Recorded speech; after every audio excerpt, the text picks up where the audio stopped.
KSI was dominating the music scene, signing a $30 million record deal and collaborating with the biggest artists in the game, until nothing. JJ's last song was released nearly a year ago. So what actually happened to KSI's music career, and will he ever make another song? Many think that KSI only began making music in 2017, but he actually began way before that, in 2009. He began by making raps surrounding different school subjects, which we can only assume were for homework projects. But you could still see his musical flair, even in these early videos. It would be in 2011 that KSI would receive his first success with his music. KSI released the song Heskey Time with Randolph. The song became a British meme and now sits on over 11 million views. Only a year later, KSI released another meme song. This time, it was called I'm on a Horse. The thing is, however bad these songs were, it was evident that KSI actually had some musical talent, and he would put that into good use over the next few years. In 2015, KSI would release his most famous song ever. Titled Lamborghini, the song was solely focused on his neon pink and purple Lambo. This was the first time he saw success outside of YouTube, as this song hit the mainstream media. It combined the comedic style of his old music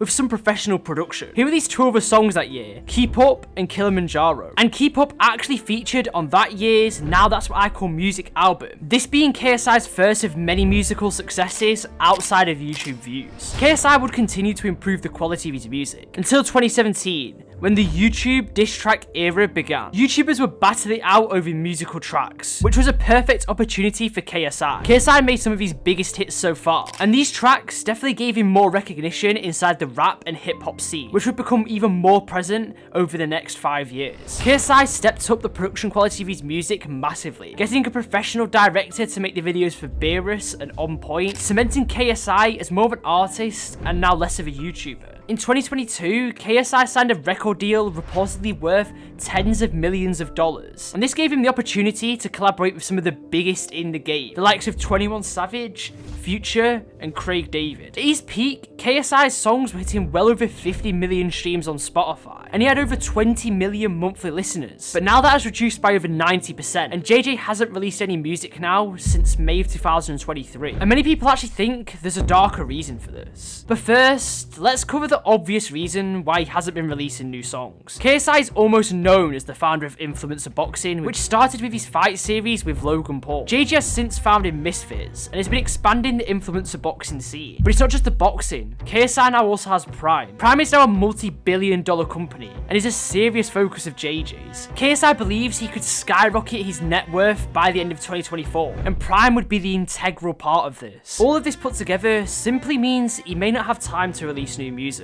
But that doesn't explain why some of his songs have been removed from Spotify, why none of the music he leaked throughout 2023 ever got released, and why his Christmas hit with the Sidemen caused his record label to nearly drop him instantly. The darker truth is that many believe that KSI has actually been suspended or even dropped by his record label. Since KSI signed the contract in May of 2022, he's only released a handful of songs, which weren't as good as his old music. His record label wasn't happy with the lack of releases, and that alone likely has breached his contract. But it got even worse for JJ after releasing his song Christmas Drillings with the Sidemen. This song was released as part of the Sidemen Sunday Christmas Challenge. Towards the end of the song, KSI sings his verse with a joking tone, just like the old KSI. Everything seemed fine until one of the Sidemen, Toby, revealed this on stream a few weeks later. I don't know how much I'm allowed to say. Basically, not everyone is happy. Not everyone's happy, innit? But JJ is happy with it, and that's why we proceeded with it. It feels like certain powers that be don't want the song to perform well. I think I said enough. It's safe to say that KSI's label was not happy with the release of this song. They may not have even been informed about the release, or not happy with how KSI presented himself on the track. It is unknown whether his music career is completely over, or if he's just focusing on different options. KSI's music was liked by millions, and he has hundreds asking why he stopped. But it's still completely in the air, whether he will return, or if his music will just fade into irrelevance.